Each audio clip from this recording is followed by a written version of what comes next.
Hello everyone, আজ আমরা আধুনিক জ্যামিতি পরিচয় বই থেকে কিছু জ্যামিতিক চিত্র সম্পর্কে জানব।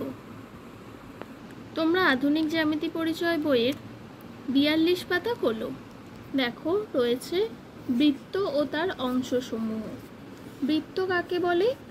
একটি মাত্র বক্ররেখা দ্বারা সীমাবদ্ধ যে সমতলিক ক্ষেত্র মধ্যস্থ একটি নির্দিষ্ট বিন্দু থেকে ওই বক্ররেখা পর্যন্ত অঙ্কিত সমস্ত সরলরেখার দৈর্ঘ্য সমান, তাকেই বলা হচ্ছে বৃত্ত। অর্থাৎ নিচের এই ছবিটায় দেখো, ও একটা নির্দিষ্ট বিন্দু, এই বিন্দুকে কেন্দ্র করে এই বক্ররেখাটা রয়েছে, একটাই মাত্র বক্ররেখা, এবং এই নির্দিষ্ট বিন্দু থেকে এই বক্ররেখা পর্যন্ত অঙ্কিত যে কোনো সরলরেখা প্রত্যেকটার দৈর্ঘ্যই হতে হবে সমান, তবেই তাকে আমরা বৃত্ত বলবো। দেখো পেন্সিল কম্পাসের সাহায্যে আমি কিভাবে বৃত্ত অঙ্কন করি। প্রথমে একটা বিন্দু অঙ্কন করলাম, এবার পেন্সিল কম্পাসের যে দিকটা কাটা রয়েছে সেটা ওই বিন্দুতে বসিয়ে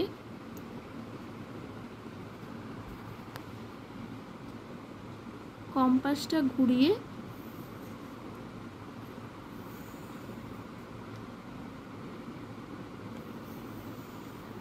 একটা বৃত্ত অঙ্কন করা হলো। ওই বিন্দুটার নাম দিলাম ও। এবার আমরা বৃত্তের বিভিন্ন অংশের সম্পর্কে জানব। প্রথমে রয়েছে পরিধি। যে বক্ররেখা দ্বারা বৃত্ত পরিবেষ্টিত তাকেই বলছে বৃত্তের পরিধি। পেন্সিল কম্পাসের সাহায্যে দেখো আমি এই বক্ররেখাটা অঙ্কন করেছিলাম, এটাকেই বলা হচ্ছে বৃত্তের পরিধি। এরপরে রয়েছে দেখো কেন্দ্র। বৃত্ত মধ্যস্থ যে নির্দিষ্ট বিন্দু থেকে পরিধিস্থ সকল বিন্দুর দূরত্ব সমান, সেই বিন্দুটিকেই বলা হয় বৃত্তের কেন্দ্র।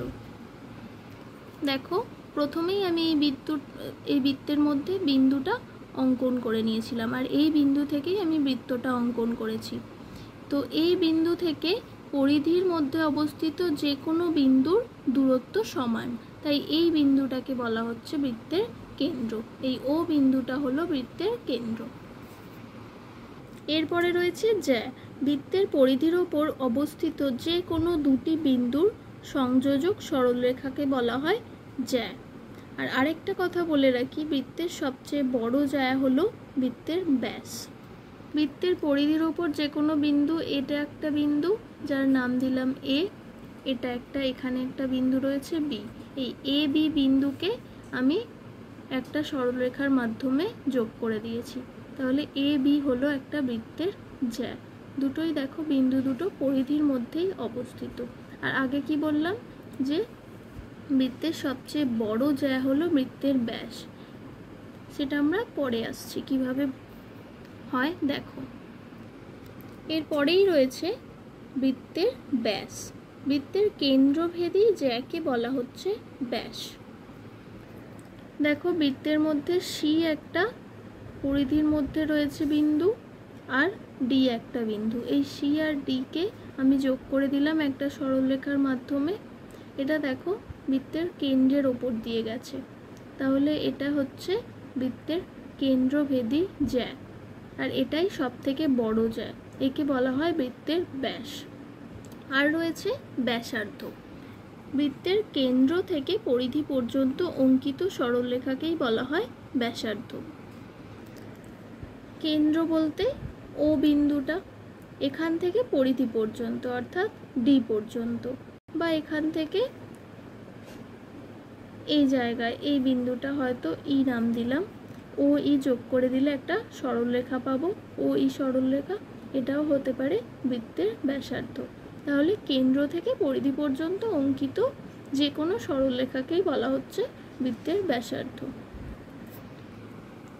এরপর রয়েছে বৃত্তচাপ। বৃত্তের পরিধির যে কোনো অংশকে বৃত্তচাপ বলে। দেখো পরিধির মধ্যে আমি 4টে বিন্দু নিয়ে নিয়েছিলাম, এখান থেকে আমি যে কোনো অংশকেই বলতে পারি সেগুলো এক একটা বৃত্তচাপ। যেমন সি ই ডি একটা বৃত্তচাপ, সি এ একটা বৃত্তচাপ, সি এ ডি একটা বৃত্তচাপ, সি এ বি একটা বৃত্তচাপ ইত্যাদি। এরপর রয়েছে অর্ধবৃত্ত। বৃত্তের ব্যাস ও পরিধির অর্ধাংশ দ্বারা সীমাবদ্ধ সমতলিক ক্ষেত্রকে অর্ধবৃত্ত বলে। দেখো, বৃত্তের ব্যাস অঙ্কন করার পর বৃত্তটাকে দুভাগে ভাগ করা গেছে। তো এই সিইডি পর্যন্ত একটা ভাগ, ওপরে দেখো সি এ বিডি পর্যন্ত একটা ভাগ রয়েছে, তাহলে এটাকে বলা হচ্ছে অর্ধবৃত্ত। এরপর রয়েছে বৃত্তাংশ। বৃত্তের যে কোনো অংশকেই বলা হয় বৃত্তাংশ।